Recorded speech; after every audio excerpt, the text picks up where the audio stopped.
Hello students of class 10th। Last video में हमने study किया था अरिथमेटिक प्रोग्रेशन के कुछ बेसिक्स कॉन्सेप्ट्स। अब आज देखेंगे एक्सरसाइज 5.1।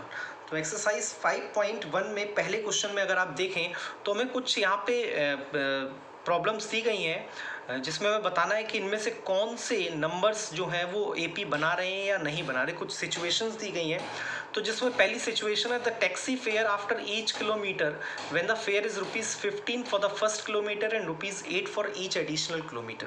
ये कह रहे हैं कि एक टैक्सी फेयर है जिसमें पहले किलोमीटर के लिए ₹15 लगता है, फिर हर बार ₹8 बढ़ जाता है, यानी 23 हो जाएगा, 31 हो जाएगा, डॉट डॉट डॉट। क्या ये एपी बना रहा है? तो हाँ, ये एक एपी को फॉर्म कर रहा है जिसका पहला टर्म ए है 15 और जिसका कॉमन डिफरेंस डी है 8। सेकेंड क्वेश्चन इसी तरह हमसे दिया गया है the amount of air present in a cylinder when a vacuum pump removes 1/4 of the air remaining in the cylinder at a time. Question कुछ ऐसा है कि एक सिलेंडर जिसमें एयर भरी हुई है और उसमें एक वैक्यूम पंप लगा है। जैसे ही वैक्यूम पंप दबाते हैं तो एयर का 1/4 पार्ट बाहर निकल जाता है। सपोज करिए कि सिलेंडर में 100 kg ऑफ एयर है या गैस है। तो पहले 100 kg था, फिर कितना बचा, निकल कितना गया एक बार में 25 kg, तो बचा कितना 75 kg। अब जब निकालेंगे तो 75 kg का 1/4 पार्ट निकलेगा, लगभग 18.75 kg निकल आएगा। तो ये आपका जो बचा है वो बचेगा जाके, ये आपका बचा जाके 67.25 kg। तो आप यहाँ पे सामान्य तौर पे देख सकते हैं कि इसका कॉमन डिफरेंस, इसका डिफरेंस कॉमन नहीं है, इसलिए ये एपी नहीं है। सेकंड क्वेश्चन में हमसे कहा गया है, क्वेश्चन नंबर सेकंड में हमसे बोला गया क्या कि कुछ नंबर्स दिए गए हैं। Write first 4 terms of the AP when the first term a and common difference d are given as follows. हमें पहले में a = 10 दिया गया है और d = भी 10 दिया गया है और हमसे कहा गया है कि एपी के पहले 4 टर्म लिखो। तो आपको पता होना चाहिए पहला टर्म एपी का होता है a, दूसरा टर्म होता है a + d, तीसरा टर्म होता है a + 2d और चौथा टर्म होता है a + 3d। तो हमने a लिख दिया है 10, a + d यानी 10 + 10 20, फिर 10 + 2 × 10 30, 10 + 3 × 10 40। तो ये एपी फॉर्म हो चुकी है। एक और क्वेश्चन उठा लेते हैं, एक हम लोग फोर्थ पार्ट उठाते हैं जिसमें हमसे कहा गया है कि a = -1 है और d = 1/2 है।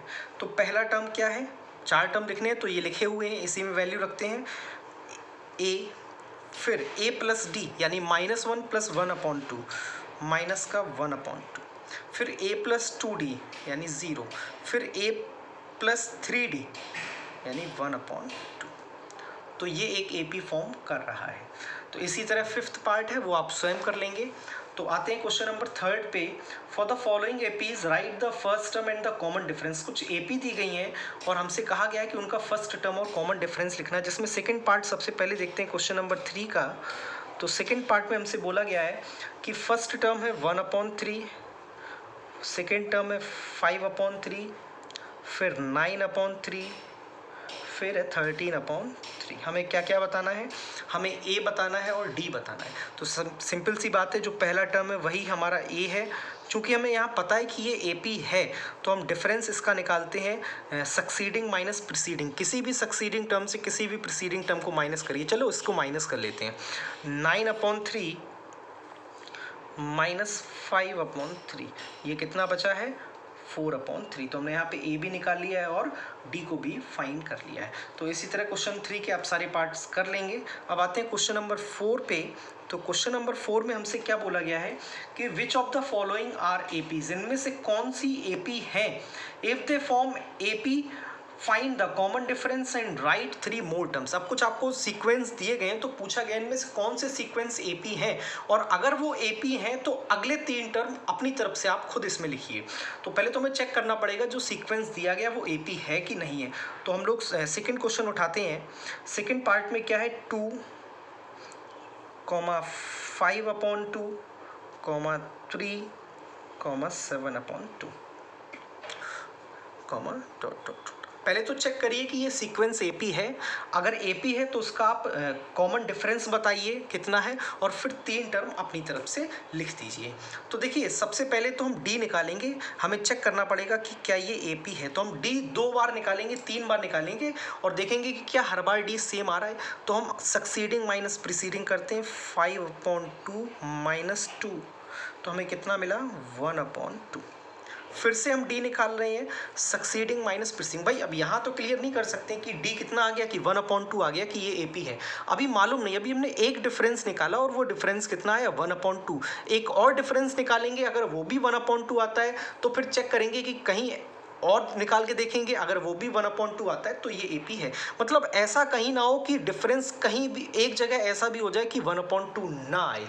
हर जगह डिफरेंस कितना आना चाहिए 1/2। तो हम रफली चेक कर ले रहे हैं, 3 - 5/2, तो कितना आया 1/2। अब अगर हम 7/2 - 3 करेंगे तो भी कितना आएगा 1/2। तो यहाँ डिफरेंस कैसा है, सिंस डिफरेंस इज कॉमन,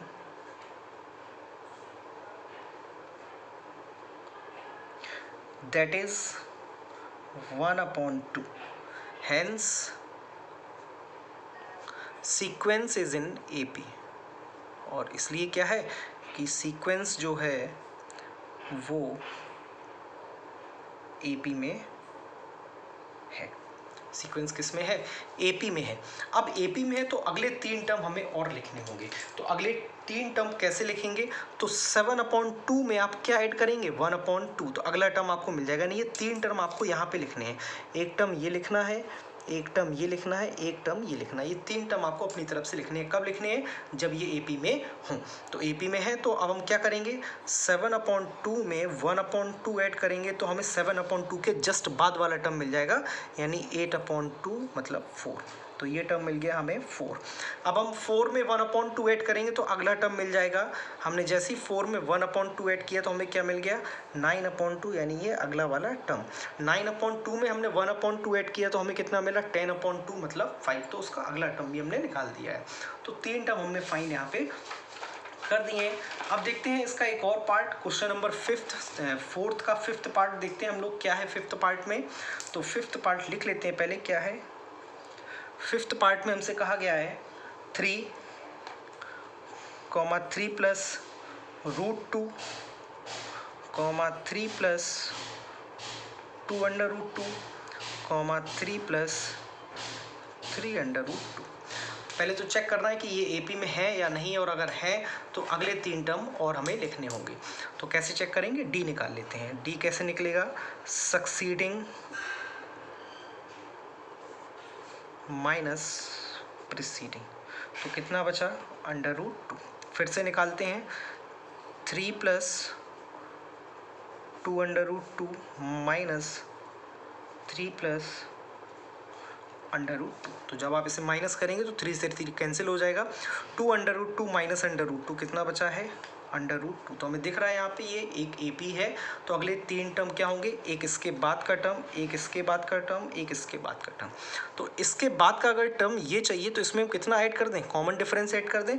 और कॉमन डिफरेंस हमारे पास कितना है √2। तो ये कितना बना 3 प्लस 4√2। पैटर्न समझ में आ गया है। अगला होगा 3 प्लस 5√2 और उसके बाद वाला होगा 3 प्लस 6√2। तो इस तरह से आपको ये क्वेश्चंस अटेम्प्ट करने हैं। तो ये एक्सरसाइज थोड़ी इजी है। अब बाकी के बचे हुए क्वेश्चंस आप खुद अटेम्प्ट करिए, और अगले वीडियो में हम अगली एक्सरसाइज के कॉन्सेप्ट्स को देखेंगे और एक्सरसाइज भी अटेम्प्ट करेंगे कि उस एक्सरसाइज में क्या करना है। तो थैंक यू स्टूडेंट्स।